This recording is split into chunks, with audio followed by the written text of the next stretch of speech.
I'll use the metaphor of an electrical circuit system, because I've been working on DIY solar power systems. One of the things that shows up often, I think, and I'll use Jordan Peterson as an archetype, but there's many others in Gen Z, I think it's happening all over the place, is individuals end up trying to hold more of their social graph's total need than is in fact right. Which is to say more than they can. So they burn out.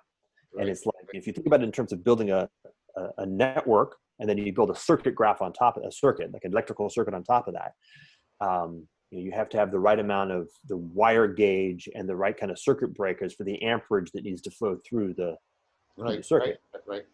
And any particular location that it shorts, i.e.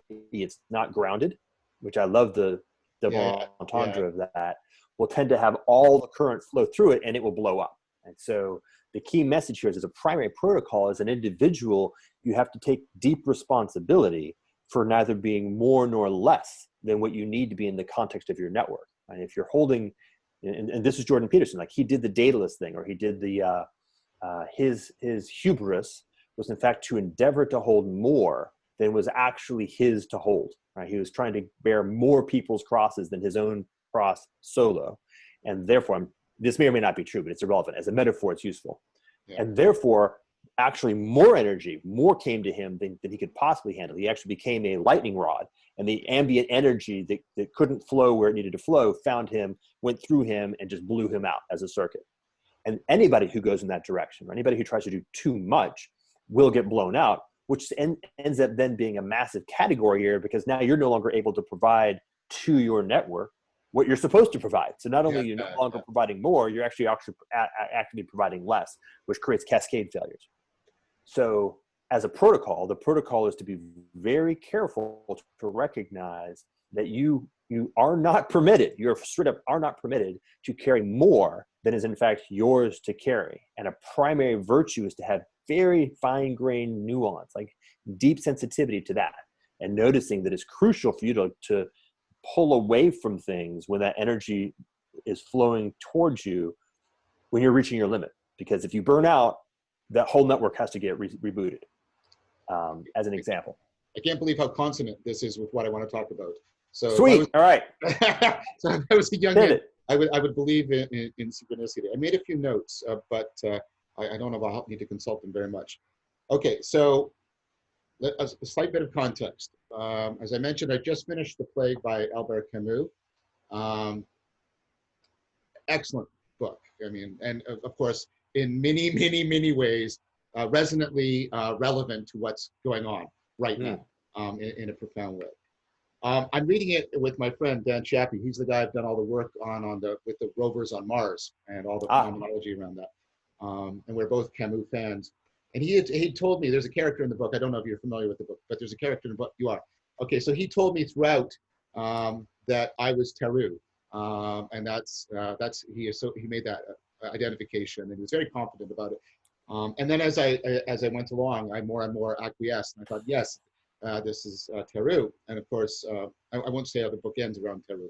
But towards the end of the book, Teru says something. Now, I knew this quote had come from Camus, but the association with Teru was particularly, it really sunk into my heart because of the identification. Teru says, how to be a saint without God is the problem I'm up against today.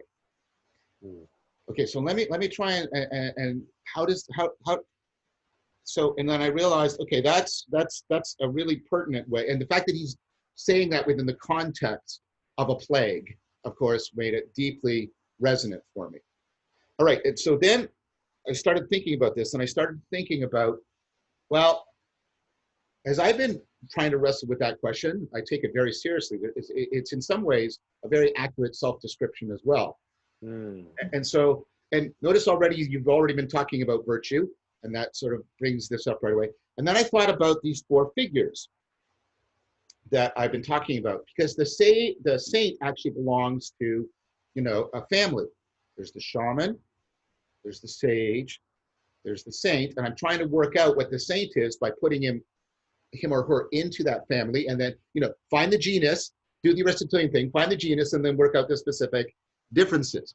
But then I said, but there's a fourth one that doesn't properly belong, but is often mistakenly put in this category, and that's the star.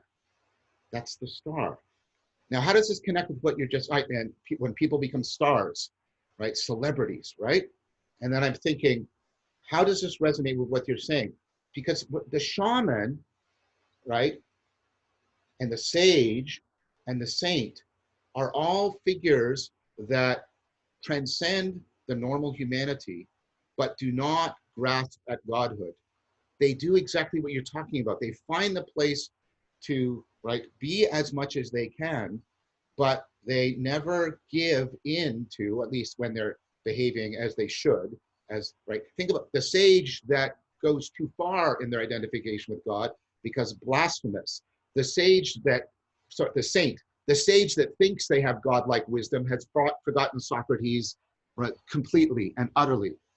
The shaman who can't return from the soul flight is no help to his community, right? Is no help to his community. But the star doesn't fall into that. The star is expected to just rise and rise and rise. And they're not allowed to fall at all. In fact, if the star starts to fall at all, they're immediately attacked and canceled and vilified, right? And I thought, what's going on? So first of all, well, what does it mean to be a saint as opposed to just a shaman or a sage? And I'd like to talk to you with that. But then what is it about the saint, the shaman, and the sage that is reliably different from the star? And so one way to think about at least the myth of Jordan Peterson, whether or not this is an accurate description of his biography, that's a much more complex and difficult question. I think there's accuracy to it, but I would not claim that it is complete or coherent. But let's say the myth is of somebody, and listen to the language, of a meteoric rise, right? Mm-hmm. To stardom. He's been described as a star and a rock star, right? But when he tried, but I think initially Jordan wanted to be the shamanic healer, or he wanted to be the sage advisor, or he wanted to be the saintly exemplification of virtue. But he didn't stay in those. He got sucked into stardom, and stardom is a place that blows that apart because it mistakes, right? It mistakes optimization with, right, with as maximization of some function. So what's interesting to me are these people who serve as vectors by which the network can bootstrap it in the way you said we need to give to Generation Z. The shamans bootstrapped cognition, the upper Paleolithic transition. The sages bootstrapped the Axial Revolution. The saints bootstrapped the Christian Revolution. But they did it without doing the thing you worried about, that you're worrying about here. Do you see what I mean? They don't, I mean, obviously there are individuals who fail. I'm talking about when this archetype is working, when these archetypes are working. I'm trying to get at what's going on in those individuals, both what is genetically shared and what is specifically different between them, because I propose to you that we need something beyond the shaman, the sage, and the saint, but not the star. So do you see how this is actually really resonant with what you're talking about? Yeah, well, yes. And what I'm noticing is, like, what did you say? If you were Jungian, you would call it synchronicity. I'm feeling, I don't know if there's a word for it. Okay, just hold on.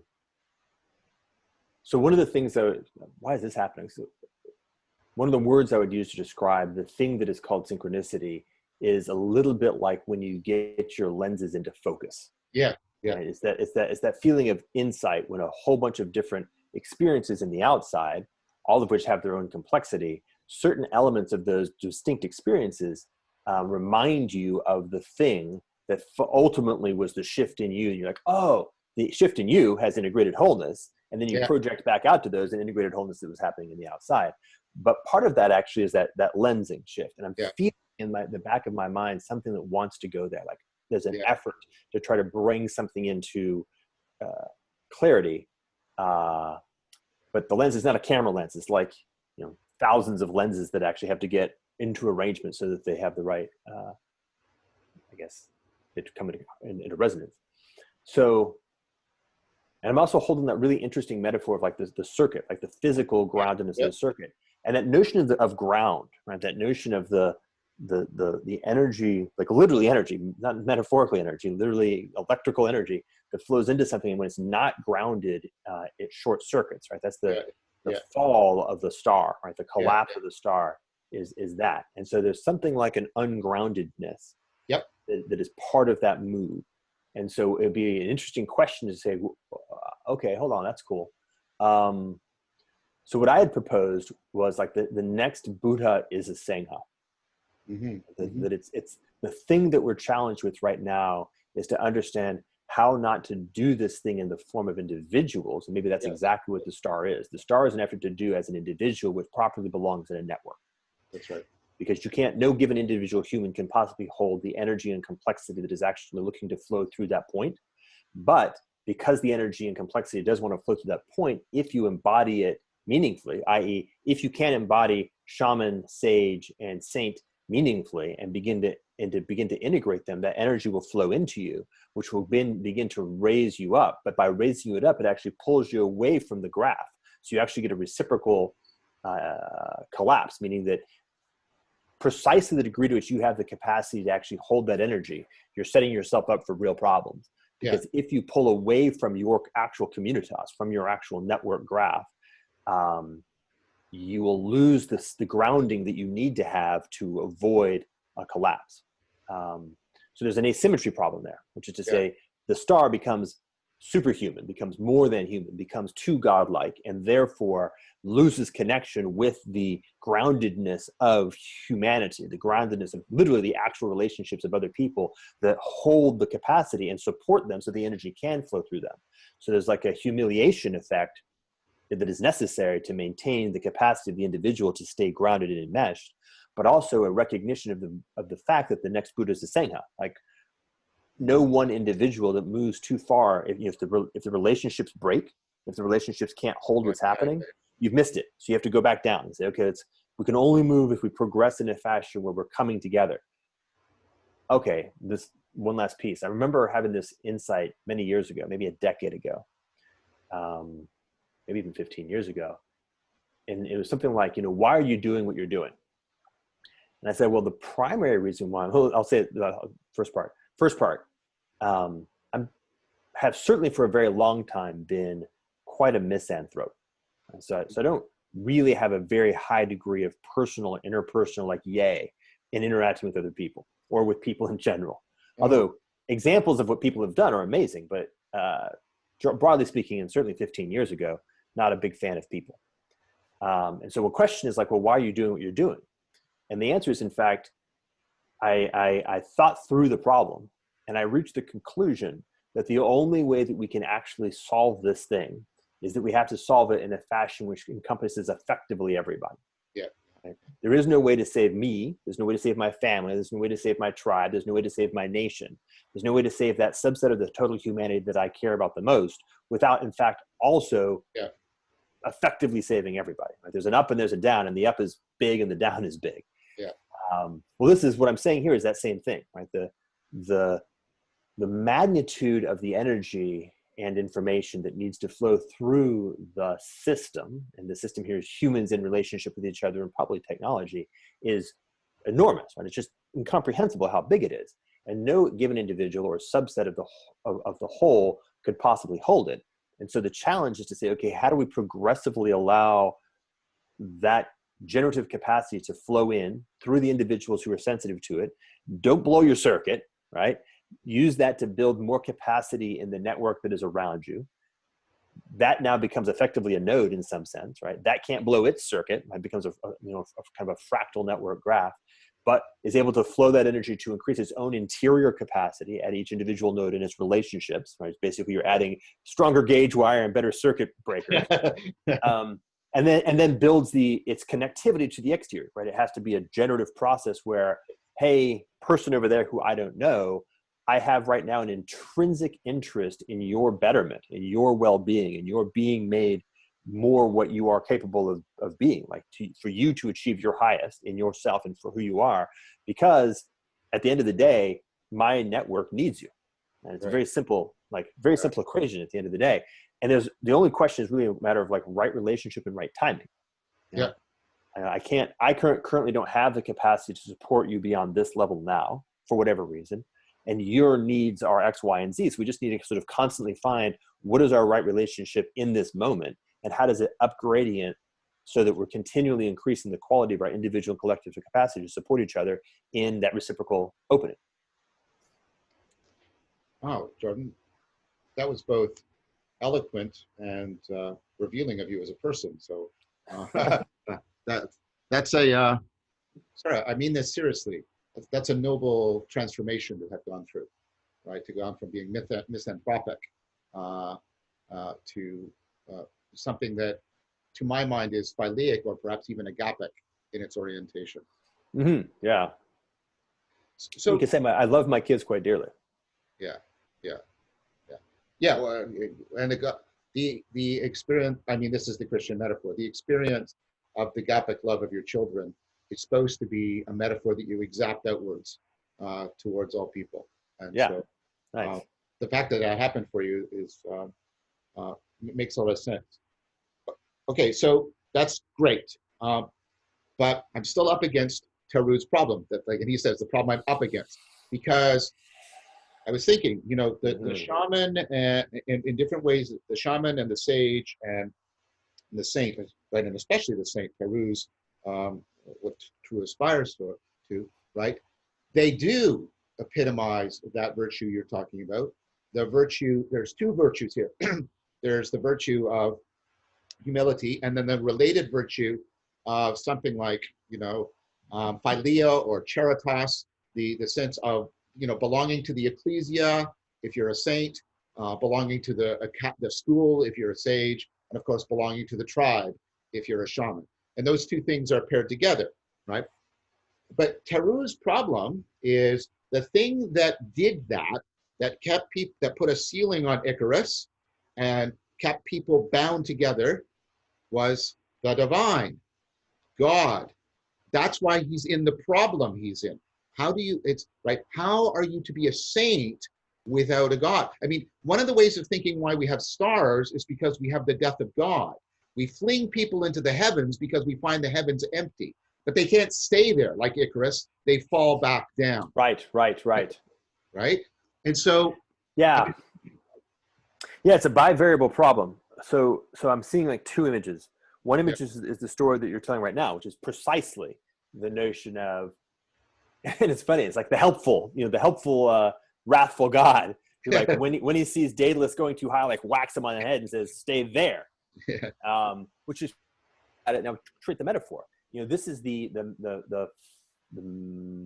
kind of the bad father parenting style, right? Instead of inculcating in Daedalus the wisdom to make effective choices, creates an extrinsic kind of enforcement regime that ensures that Daedalus stays within effective operating parameters, but without becoming responsible himself. Right. So that's the problem of God. Right. So you've got a bad God gets good results through bad methods that effectively make people weak. Okay, that's one side of this equation. The other side of the equation is I'm seeing what is it called? Like, all right, let's go with like an evangelical. It's actually almost like a black church where it's like, giving it up to Jesus. Like, how do you maintain the capacity to stay grounded, to stay wholesome in a world that is tragic and unjust, right? Because the key insight here is not, how do I say it right? I'm going to do the same thing, bad God, good God. So the key insight is, look, more or less all of us, and some of us all the time, but not all of us all the time, are faced with that problem and faced with more than we could possibly hope to bear. Now, if we can't offload that, if we don't have a place to put that where we have faith that it's going to be taken care of, right? If we try to take responsibility for it, then we'll just be crushed. And that's not going to work, right? So it can be very practical. And there's a psychological move here that's crucial. At a psychological level, you have to have some way of offloading that which you perceive as being important and needful and necessary to address at some point by somewhere by somebody, but is more than what you can handle individually. Mm-hmm. And psychologically, if you can't get that move, then you'll just be crushed. And this is like, a simple example is the notion of being overwhelmed by a task. Mm-hmm. Mm-hmm. I think about a task, like just practically. I think about the task of what it's going to take for me to rewire my RV to build my solar system. Oh my God, it's way too much. Now I'm overwhelmed. Right. And one classical psychological approach is say, okay, well, just focus on the bite that's in front of you. Right, right. Is there a piece that you can take that's not overwhelming and get you moving forward? Yes. Okay. Now you can be practically effective. Look, don't try to take the whole mountain at once. Just take the step ahead of you. Right. So that psychological move of being able to offload something that's that is, again, perceived as needful. It has to be taken care of. Somebody somewhere sometime has to take care of this because it's a real issue. But I personally can't take care of it right now. And the way to offload that in faith, which is to say, to trust that it will be, that I'm not, how do I say this? Just stepping away from responsibility, right? That I'm not being irresponsible, but rather this is a higher responsibility. I know that I can only take what I can handle, and I'm trying to take that fully, right? That's a move. So now the bad God version of that is precisely the move that I actually become irresponsible, right? Where I actually just push off into the ether, into sort of an unconstrained hope things, and then basically enter into spiritual bypass. Like I'm not going to take my own responsibility. That's right. I'm going to use this mechanism to exit that, right? That's right. So we could say in some sense, like it's interesting. I think there's a way to do this, but the saint's problem is that we no longer have access to bad God, which means that we no longer have access to the mechanisms that work, the effective mechanisms that work in the context of that framing of divinity. That leaves us in trouble. And we have not yet found a way to get what I'm characterizing as good God, which is this approach that doesn't put us in context where we are either only able to achieve effective operating parameters by virtue of an extrinsic authority structure within everything else, and also where we don't have a tendency to defer our personal responsibility into blind faith or into spiritual bypass. Right? That complex, the complex of how do we maintain effective operating parameters from something that comes from our interior, something that comes from an ethos as opposed to a morality, to use the way that I describe those two differences, which also very, very practically allows us to have this quality of trust or faith, which is really just a practical awareness of, I got to take what I can take and can't take any more. And with any luck, other people will tend to carry the other stuff, right? And so it's a practical call, right? A call to say, hey, how do we do this? And I like the practicality of it. I don't know if you've ever carried a heavy tree. Yeah. Lifted a log and carried it on your shoulders. Yeah. Like there's that sense of like, let's say there's like 3 or 4 of us. Let's make it 4. 4 of us, we're kind of lifting the tree. And there's a 5th person, and they look at it and they see like, that's too heavy for them. You can kind of see like the strain is too high, and they feel a calling of, okay, hey, let me help you out. That sense of like help and awareness. It's very simple, like very practical. We're gonna lift this tree and we're gonna test and see, and then there's a hope that the right resources will arrive to lift it. If you've got a good team, that hope is based in experience, right? It's a good term for that. It's like anyway, it's a good hope. Like it's a very reasonable hope. It's like the hope that when you're watching a basketball team, when suddenly one of the players just starts sprinting down the court, and when they jump in the air, the ball magically lands in their hands for an alley-oop. Like that's it, right? You just kind of hope that the signal that you just got that tells you that the thing's going to happen the way it's going to happen, without you necessarily having certainty that the thing over here is going to do what it's going to do, and yet it does. Like becoming a skillful network like that allows us to have practical hope that we can only focus on what is ours to focus on, and expect that the network itself will begin to hold more and more of it. So there's a closure on that previous topology that I was describing, which is that. So I think that maybe that's the move, right? To say, okay, I'm going to make a distinction between, and bad God, I don't mean evil God. I just mean like an older version method of this set of techniques that had effectiveness within certain constraints, but has a whole bunch of failure conditions, not the least of which is reciprocal closing as an endpoint. Yeah, right. And this new thing, which is just the higher version that frees it from its sort of more Iron Age, we're all going to die anyway, we kind of just need to make it to the next generation point, and said, no, we really need to get this really clean and actually be a much clearer version, say, of the divine. That was really good. That was very helpful. So let me try and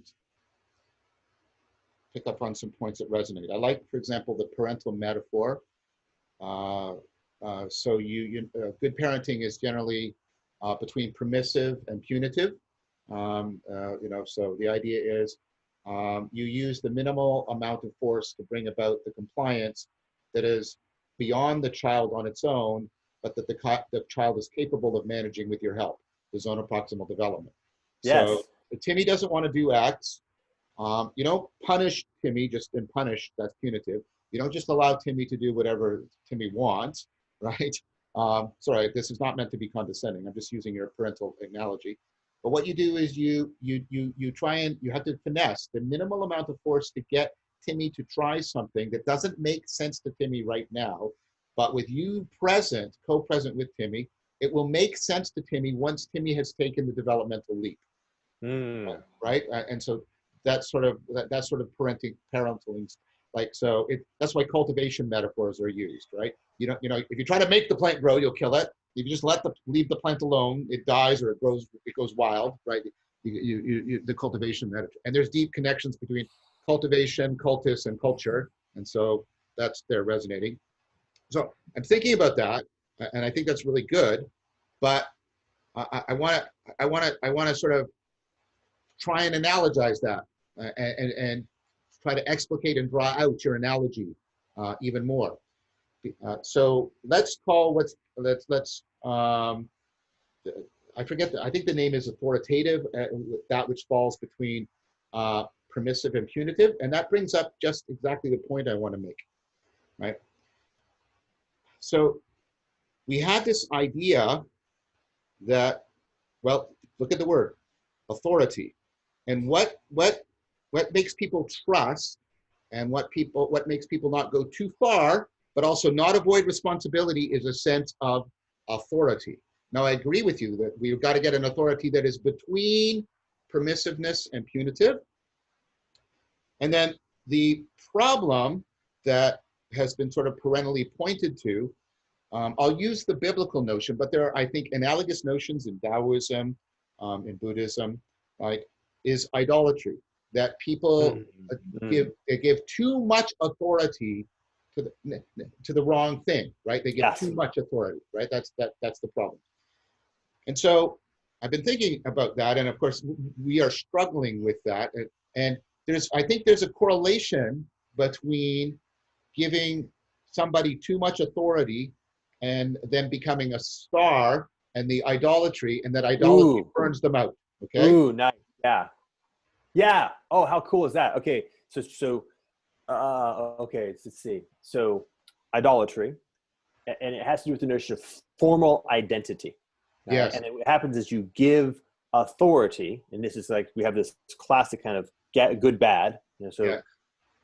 Zach has a concept called teacherly authority. Teacherly authority has to do with the ordinary upgradient of prestige that human beings are oriented to.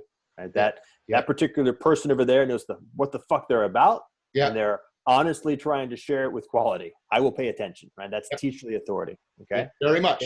Then you have this idolatrous move, which is the replacement of the real human with the formal identity. That is now a teacher. Right. So now instead of teacherly authority being embedded in the actual complex lived immanent reality of the human being in the real relationship, you have the formal role of teacher and the expectation that one should be in relationship with some random dude because he has the title teacher attached to his identity is what we call bad authority. Right? Now he has assumed authority that he is not, in fact, even vaguely earned. Right? So now you've got the concept of the star, and I think I think you're nailing it there. Which is what happens with the star is the star becomes reified. And now the formal identity. So Jordan Peterson is no longer the actual living, embodied, fully immanent human being, Jordan Peterson. He is the identity structure. Right. And the identity structure is now conferred a very large amount of both good and bad attention. Which gives that access. So you want to ride that power suit, right? You want to ride that wave. Like, oh my God, now being this identity gives me access to capacity to do great good in the world. Yeah. But it comes with a terrible price, which is that it also will be attached to all kinds of other things will be attached to it. But the most important terrible price is it ain't you. Yeah. It never was you, right? It's actually a formal, it's an idolatry. You've become, you yourself have become idolatrous.